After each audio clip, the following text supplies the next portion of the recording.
Hello and welcome to Edukemy's YouTube channel. My name is Harsh Singh, and in this video we shall discuss the featured news for today, that is on the review of asset reconstruction companies by Reserve Bank of India. And in this article we will understand in totality what have been the issues with the asset reconstruction companies, what has been the origin of this in India, what are they going through, what are the challenges, advantages of asset reconstruction companies, and what should be the way forward in a country like India, right? So before we initiate the conversation and discussion on this, let me welcome all of you to this featured news today. Hello Netra, hi Amlan, good evening Kriti, hi Bhavani, hello Sam, hi Preeti, hello Abhinav. Now Abhinav has a question, said why are states not using centrally sponsored funds for development of infrastructure in courts? See Abhinav, as far as I know, there are two types of central funds which are provided to various states, right? So one is direct central schemes, central sector schemes. These are run by the central government directly, and the finances are paid directly to the authorities which have to implement the scheme. The second one are centrally sponsored schemes. Although the acronym is same, but these are central sector schemes, and the other one is centrally sponsored schemes. The funds given here are tied to a particular project itself, a particular project. So if the fund has been given for rejuvenation of water, water facilities in a district, they cannot be utilized for giving employment or generating employment through skill development. It can only be utilized for water services, and funds might get lapsed, they might get reutilized, but only for a particular work only. So the funds are tied. This is one cause, general cause that I am saying, because of which people are not able to spend the finances given by the central sponsored scheme, because they are tied. And this is where criticism is there. I'm sorry, I'm deviating from the topic, but quickly going to cover this. And this is the criticism against central government. When they initiate a centrally sponsored scheme, this is federally biased towards the center, where the center wants the states to spend, they can only spend there. This is one issue. The second issue here that you mentioned, why are the states not utilizing the funds? Center is more efficient in utilizing the resources as far as the center state utilization of funds is concerned. Center is more efficient in many of these ways, but and also that the legislature, the executive is not the prime authority which should be utilizing funds. You're talking of if you're talking of schemes related to judiciary, then the state level judiciary should be made responsible for utilizing these funds. So if you're talking of the article that we covered in the Gazette and Current Affairs video, in that reference, that is the answer. All right. So let us begin with this discussion right now. Getting back to the topic, asset reconstruction companies in India. Hi Preeti, hi Svechal. Good evening to all of you. Now, asset reconstruction companies, the name itself suggests a lot of things. They are trying to reconstruct the assets in India. Now, whenever loan was given to any individual, right? So when you look at this beautiful image here, a person borrowed from the bank, right? And they gave a security. For example, they gave some gold, right? They gave some real estate to the bank, and what do they give? They get financial assistance, they get rupees, right? They get money, and this is how they are able to run their institution, their family, or anything else, right? This could be, the loan could be to the tunes of few thousand rupees to the few thousand crores or even more, right? So for banks, this is a liability now. They want the money back in some time or the other. They will also get interest till that time. But what if the borrower is not able to repay? Suppose there are times of COVID, suppose there are other issues, contingent issues, natural disasters. If the person turns out to be fraud, what happens? We are not able to repay back to the banks. And this is where the money that was later to be given back to the bank, it gets converted into a non-performing asset. Any asset of the bank which did not perform for 3 months, if the loan was not repaid, it converts into non-performing asset. And there are 3 classifications of the non-performing assets, right? If the loan was not repaid, if the non-performing asset remains non-performing for the next 12 months, right? So this becomes a substandard asset, right? Substandard asset. And furthermore, if this is not paid for even more specific amount of time, then it becomes a doubtful asset. 12 months plus, it becomes a doubtful asset, and later it is written off as well if the bank feels that this will never be paid.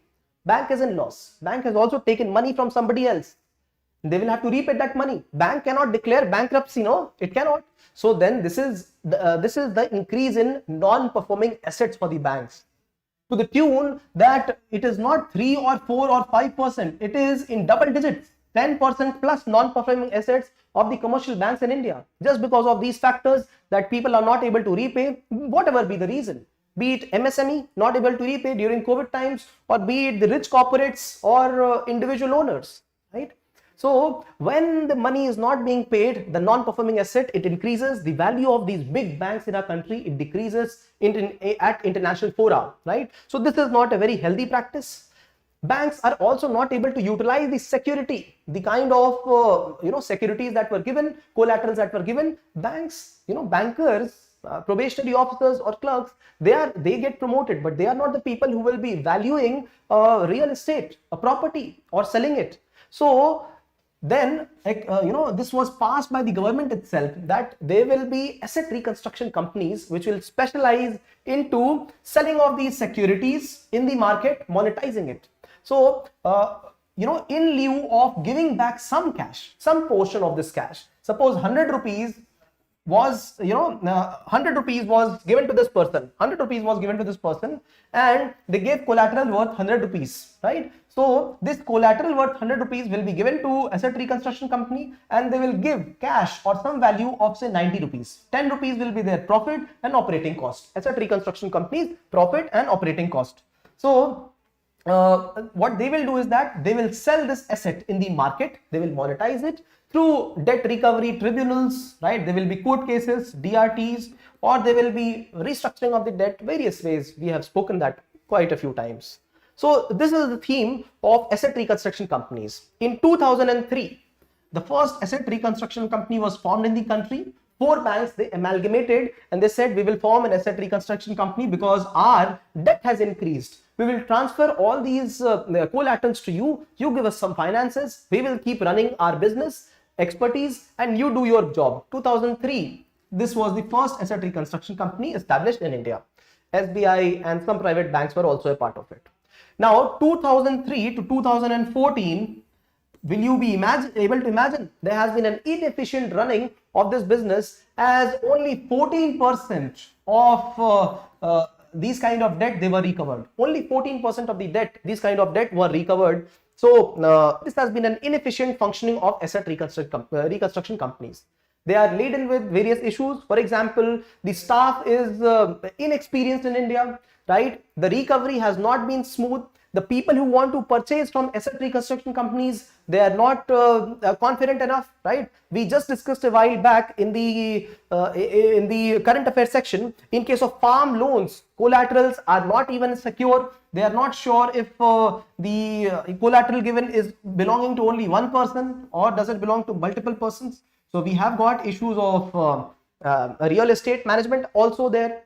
There are various issues because of which asset reconstruction companies have not been able to work well. So the government thought we should be able to create an overarching ARC, overarching bad bank. Bad bank is actually not bad bank, it is a good bank, right? It accepts these kind of loans which are not performing. They try to monetize them, and there are two components of the bad bank. That overarching bad bank, the bigger bad bank the government has created, it is called as National Asset Reconstruction Company Limited, and it will also have another India Debt Recovery Company Limited. There are two companies a part of it.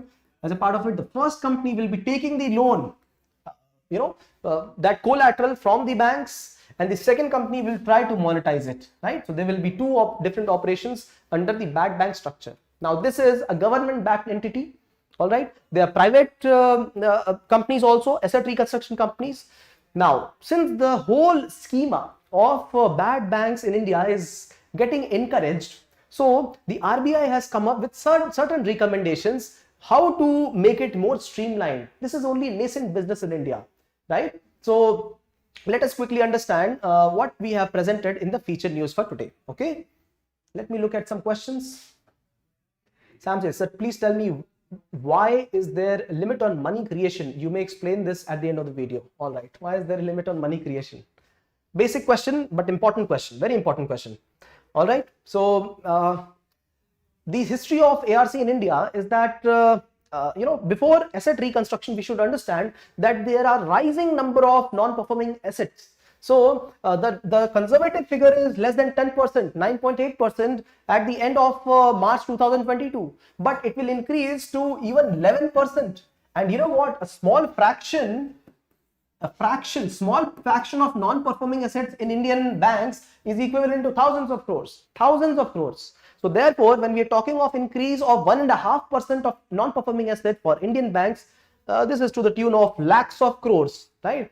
We have established various institutional mechanisms, not very successful. We started with the Sick Industries Companies Act. Sick industries, how to handle them, right? And then we also went into creation of certain acts like Recovery of Debt Due to Banks and Financial Institutions Act. And after that, corporate debt restructuring. See, we need not sell the assets all the time, no? We need not monetize the collaterals all the time. We can restructure the debt. The short-term debt to be paid in 2 years can be paid in long-term, right? 25 years, or mid-term, 10 to 15 years. This can also have different implications. For example, if 7% interest was given, all right, we will decrease the interest percentage to 3%. All right, we don't want any interest, just pay back the principal amount. So this is called as the restructuring of the debt. Amount to be paid back or the tenure in which it has to be paid back gets changed. So these are ways in which government tried this innumerable times, but we did not have an asset reconstruction company, an institution which should be able to purchase these assets and be expertise in selling them or monetizing them. We also had insolvency and bankruptcy code, right, in which if a company grows insolvent, they do not have money, how to monetize it. This was instituted in the year 2016, and now we have a regulatory framework under which we want to institute the government-backed asset reconstruction companies also, right? So right now we have as many as 28 asset reconstruction companies in our country, and we also formed a government-backed company which should be working as a model for other companies also, right? So since we have understood the complete working of ARC, we will not get into this. Why are we focusing on this article? Because this is definitely news all the time in the economic domain. You will see the question coming. Many of you, if you're not going to attend the UPSC exam this time, you will see directly or indirectly this will be in news. This can be put in your examination some way or the other, directly or indirectly, right? So the challenges here is that, look at this challenge number 1. The investors could recover only 15% of the amount that the borrowers owed. So the recovery by bank and investors was only 15% of the total amount that was spent in that particular initiative. This is very less, right? And the performance of ARCs have been poor because there has been less expertise in India. So they lack skill sets, they lack capital. Only once they are able to acquire the collateral will they be able to give some money back to the banks. If they do not have sufficient money in themselves, they will not be able to sell it, give it to the banks. And if they have some collaterals, they should be able to sell it, right, so that they recover the money. So if nobody is purchasing, they will not even have that finances to be able to give to the banks. So this is where the situation falls right now in our country, right? But this is very important. Asset reconstruction companies are very important for India at this time, because this is a model for out of court resolution. Out of court settlement is better than falling into a legal trap, debt recovery tribunal. That is not as worse as having an out of court settlement, right? Remember, we had covered online dispute redressal mechanism, ODR mechanism in our country just last week as a feature. So you can include those things also here, that private sector led permanent settlement, out of court settlement is far better, far fast moving procedure as compared, right? So this becomes important. So therefore some recommendations were given by Reserve Bank of India. One of the recommendations was that there should not be a selective favoring of an institution. For example, if government has backed the bad bank structure, there should not be disfavor against the private institutions. So this is one of the important measures, right? This is where it says fair competition between national asset reconstruction companies and private asset reconstruction companies, right? What if fraud accounts are sold to ARCs? What if fraud papers are sold to ARC? There will be protection against that as well to these ARCs, right? then there will be better mechanism for these asset reconstruction companies to participate in Indian economy. See, this is only a matter of putting them in words, right? For example, asset reconstruction companies should be able to participate in insolvency and bankruptcy code norms. If somebody is selling off their assets, they should be able to directly purchase it, right? Why have the banks as intermediate handle this and then banks sell it to ARCs? Why cannot they directly participate somehow or the other? Yes, they can, right? Now, when they are trying to create asset back for any organization, it is not only bank which is losing money, no. Mutual funds also lose money, right? Traders also lose money, trade intermediaries, right? There are many other kind of funds, alternative investment fund, they also can participate. So the horizon in which ARC should participate, that has been increased. As simple. But then you need to know these terms, that the horizon of operation of ARC has been increased. So these are certain recommendations by RBI which ensure that asset reconstruction companies get more power, more teeth for operation in our country. Okay. Do remember that they have not been effective, and that is why government is trying to set up a model ARC behind which the private sector will follow, right? So this is to decrease the non-performing assets in our country. All right. So after having understood various domains of this article, what are the domains that we covered? We covered asset reconstruction company. What is its working? We understood that. We understood the present mechanism in India, present mechanism. We also understood the history of it, how they were instituted, what are the shortcomings of asset reconstruction companies. We have understood. We have also covered the advantages of asset reconstruction companies, right? We covered quite a few advantages while we spoke of it during the farm sector asset reconstruction company issues, right? And some of important data also we covered, data like 14% of recovery only, and presence of only 28 ARCs which are not performing well in our country, right? Now question can be asked from critical awareness, right? So analysis of it, right? Good points or the bad points can be asked, but while you talk about them, you also have to talk, in one sentence, what is the significance of ARC or what is the meaning of asset reconstruction company, and then begin your answer. So let us look at the question for today. It says, discuss the evolution, working and challenges faced by ARCs in India. So evolution and then working and challenges. We will focus, usually the UPSC question will focus more on challenges or way forward or what are the advantages of ARC. And this part usually gets curtailed in your introduction, evolution or working, okay? But while this question asks all these three aspects, you will dedicate 1/3 of the page for first part evolution, 1/3 to working. Working can be demonstrated through this pictographic representation, and challenges can be enumerated through pointers, through a diagram itself, this kind of web diagram, or through sentences. Depends on how you want to write it, right? So this is how we understand asset reconstruction companies, the recommendations, their past, their present, what are the challenges associated with them. All right. Let us look at some of the questions. Babani says there will be unregulated inflation, I think. Yes. So Sam has a question. We have concluded this conversation on the featured news for today, asset reconstruction companies. If you like this attempt, write by us, do show some love through likes, thumbs ups. These are the blessings that we receive every time you are a participant here, right? And we are only able to become better and better day by day, have better services through the YouTube channel here for you, right? So the question Sam has asked, sir, please tell me, why is there a limit on money creation? You may explain it at the end of the video. All right. So as Bhavani has rightly said, there will be unregulated inflation. Yes, that is correct. The amount of money that can be printed or generated by RBI, that is always restricted. The money has to be generated at only specific times, right? That is also mandated by the government along with the RBI, how much money can be reprinted. So when we are talking of printing of money, it is regulated through various acts, right? It cannot be printed by the RBI all the time. Only when the note is not operational, a particular note, for example, if it is soiled note is something which has gotten torn, or it cannot be used as money that can be exchanged.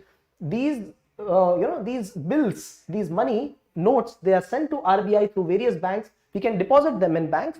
They go to RBI and RBI will print the same amount of money that was deposited with it, right? So this is the ideal scenario in which printing every time there is a deficit, then this will result in unregulated inflation in the country. And that is the reason that we have various acts and regulations which tell how much money has to be brought into the economic system. See, this is where the developed countries have fallen into the trap. They printed very good amount of bills, right? New money they created, and through this they not only ran into inflation, they also ran into a debt for the country as well, right? So these are something that have to be avoided.